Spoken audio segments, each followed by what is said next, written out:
नमस्कार दोस्तों। स्वागत है आपका यूट्यूब चैनल इलेक्ट्रिकल डिजिट्स में। दोस्तों आज के वीडियो में हम RSEB जूनियर इंजीनियर JDVVN 2018 का पेपर देखेंगे। हम ये मेमोरी बेस्ड पेपर है इलेक्ट्रिकल इंजीनियरिंग का। तो चलिए हम पहला क्वेश्चन देखते हैं। क्यूमीटर इज बेस्ड ऑन, यहाँ पे आपसे पूछा था कि जो क्यूमीटर होता है वो किस पे बेस्ड होता है, तो ये होता है हमारा सीरीज रेजोनेंस पे। नेक्स्ट क्वेश्चन था torque to weight ratio in an instrument decides, तो टॉर्क टू वेट रेशियो किसको डिसाइड करता है? सेंसिटिविटी को। जितना हाई हमारा टॉर्क टू वेट रेशियो होगा उतनी हाई हमारी क्या होगी? सेंसिटिविटी होगी। नेक्स्ट क्वेश्चन था कोरोना इज ड्यू टू, तो कोरोना होने के कारण यहाँ पे पूछे थे। एक है आपका हाई पोटेंशियल डिफरेंस, दूसरा क्या है? Small air gap between conductors. यहाँ पे आपको ऑप्शंस दिए हुए थे 1 2 3 4 करके, फिर बाद में पूछा था कि इनमें से कौन कौन से जो ऑप्शंस हैं वो करेक्ट है। 1 2 1 2 3 ऑल, ऐसे करके कुछ ऑप्शंस थे। नेक्स्ट क्वेश्चन है which type of generator is used for lighting.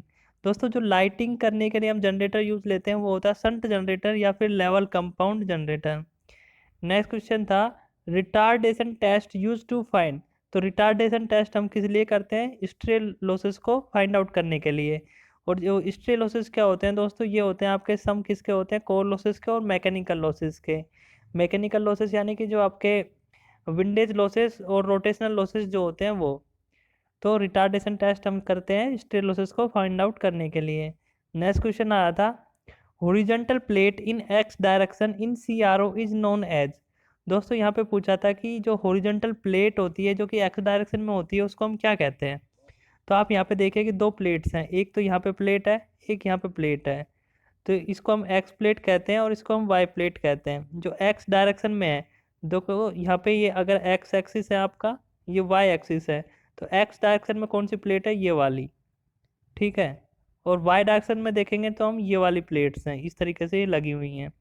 तो जो एक्स डायरेक्शन में प्लेट लगी हुई है यानी कि जो वाई प्लेट है, इसको हम कहते हैं वर्टिकल डिफ्लेक्टिंग प्लेट।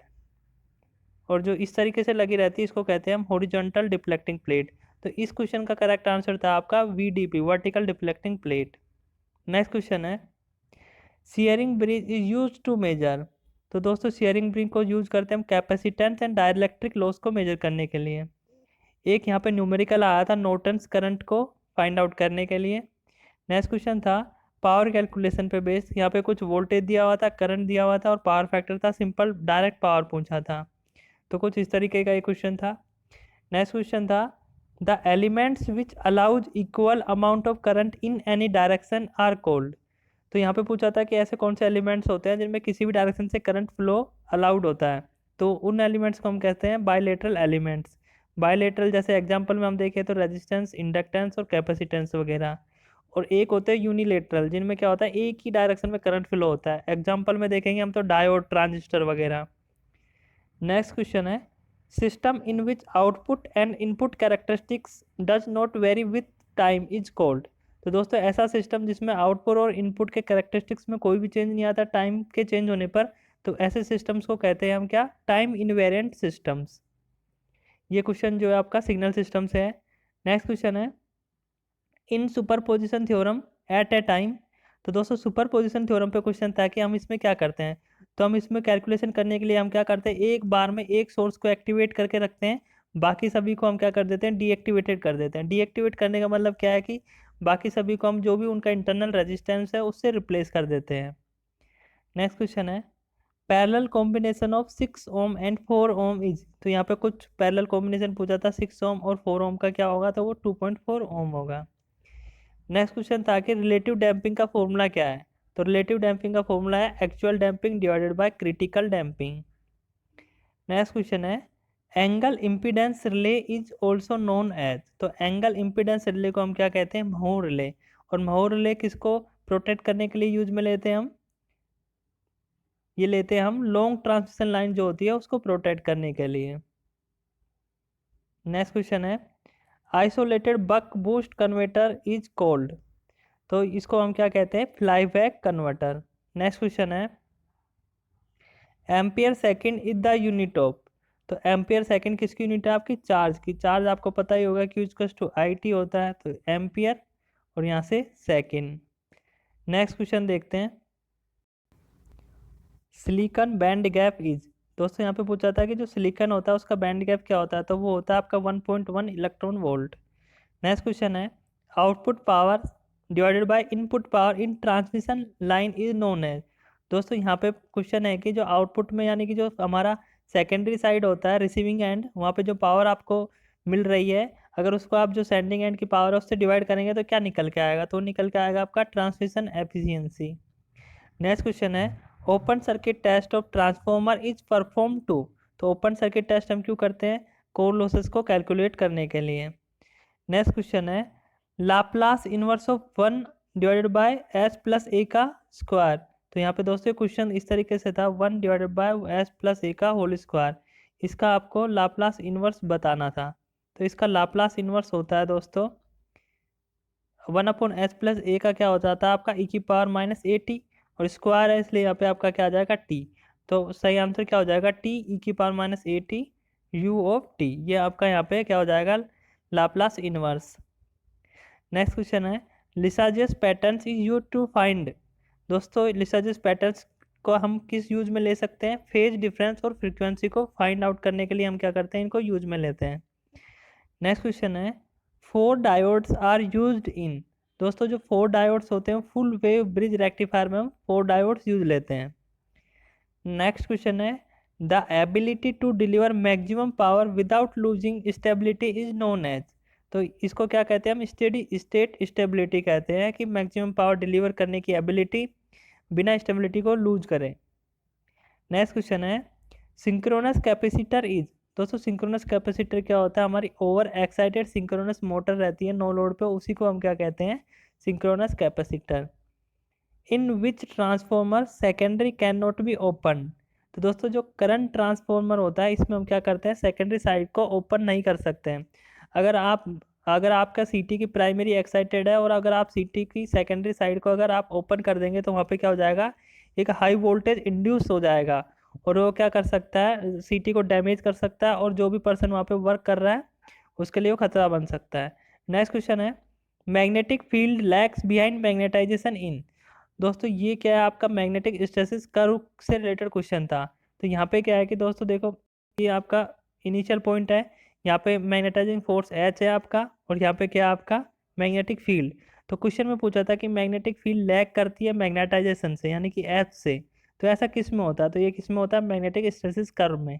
कैसे आप देख भी सकते हैं कि यहाँ पे पहले तो क्या हो रहा है, जैसे जैसे हम एच बढ़ा रहे हैं बी भी बढ़ रही है, फिर एक पॉइंट पे हम मैक्सिमम पॉइंट बी मैक्स पे पहुंच गए, यहाँ पे सैचुरेशन हो गया। अब हम क्या करेंगे, एच को रिड्यूस करेंगे, तो यहाँ पे देखिए रिड्यूस करते हुए आए तो एच तो यहाँ पे जीरो हो गया, लेकिन जो बी है मैग्नेटिक फ्लक्स डेंसिटी है वो क्या हुई, यहाँ पे जीरो नहीं हुई, यानी कि एच हम जीरो पे पहुंच गए लेकिन बी अभी भी पीछे ही है, लैग कर रहा है। तो ये क्वेश्चन इसी से रिलेटेड था। नेक्स्ट क्वेश्चन है the process of making equal dielectric strength in cable is known as. दोस्तों जो केबल्स होती है उसमें क्या होती हैं, ऐसे लेयर्स होती हैं, तो यहाँ पे क्या होते हैं अलग अलग डाइलेक्ट्रिक स्ट्रेंथ एप्सिलॉन 1 एप्सिलॉन 2 ऐसे अलग अलग डाइलेक्ट्रिक कॉन्स्टेंट्स होते हैं। तो हमको क्या करना है, इनको इक्वल करना है, डाइलेक्ट्रिक स्ट्रेंथ को अलग अलग अलग लेयर्स को सबको सेम करना है डाइलेक्ट्रिक स्ट्रेंथ। तो उसके लिए हम एक मेथड यूज करते हैं, उसको कहते हैं हम grading of cable. Grading of cable से हमारा क्या हो जाता है, जो डाइलेक्ट्रिक स्ट्रेंथ है अलग अलग लेयर की वो क्या हो जाती है, सेम हो जाती है आपकी, epsilon 1 is equal to epsilon 2, इस तरीके से आपका ये सेम हो जाएगा। नेक्स्ट क्वेश्चन है for maximum power transfer to a purely resistive load resistance should be. तो क्या यहाँ पे पूछा है कि जो मैक्सिमम पावर ट्रांसफ़र करने के लिए अगर रेजिस्टिव लोड को हमने को मैक्सिमम पावर ट्रांसफ़र करना है तो लोड रेजिस्टेंस होता है उसकी वैल्यू क्या होनी चाहिए, तो वो क्या हो गया आपके R L equal to R T H. Maximum power transfer पे यहाँ पे क्या था, एक न्यूमेरिकल हो रहा था। नेक्स्ट क्वेश्चन था AC to DC converter is called. तो AC को जो DC में कन्वर्ट करता है वो होता है आपका रेक्टिफायर। इसी पे बेस्ड एक और क्वेश्चन था same to same, AC to AC converter को हम क्या कहते हैं, साइक्लो कन्वर्टर कहते हैं, और जो DC टू DC है उसको क्या कहते हैं, हम चॉपर कहते हैं।